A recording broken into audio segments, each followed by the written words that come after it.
Revelation chapter 12, verses 1 to 17. The woman and the dragon. A great sign appeared in heaven, a woman clothed with the sun, with the moon under her feet, and a crown of 12 stars on her head. She was pregnant and cried out in pain as she was about to give birth. Then another sign appeared in heaven, an enormous red dragon with 7 heads and 10 horns and 7 crowns on its heads.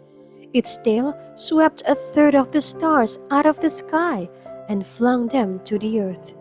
The dragon stood in front of the woman who was about to give birth, so that it might devour her child the moment he was born.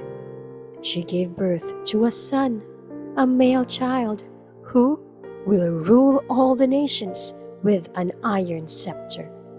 And her child was snatched up to God and to his throne.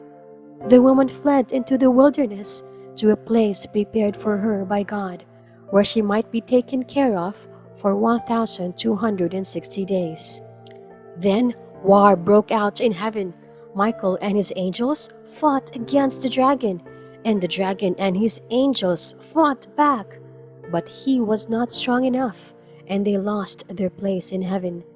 The great dragon was hurled down, that ancient serpent called the devil or Satan, who leads the world astray. He was hurled to the earth, and his angels with him. Then I heard a loud voice in heaven say, "Now have come the salvation and the power and the kingdom of our God and the authority of his Messiah. For the accuser of our brothers and sisters, who accuses them before our God day and night, has been hurled down. They triumphed over him by the blood of the Lamb and by the word of their testimony. They did not love their lives so much as to shrink from death. Therefore rejoice, you heavens, and you who dwell in them. But woe to the earth and the sea, because the devil has gone down to you. He is filled with fury, because he knows that his time is short." When the dragon saw that he had been hurled to the earth, he pursued the woman who had given birth to the male child. The woman was given the 2 wings of a great eagle, so that she might fly to the place prepared for her in the wilderness, where she would be taken care of for a time, times and a half time, out of the serpent's reach. Then from his mouth the serpent spewed water like a river to overtake the woman and sweep her away with the torrent.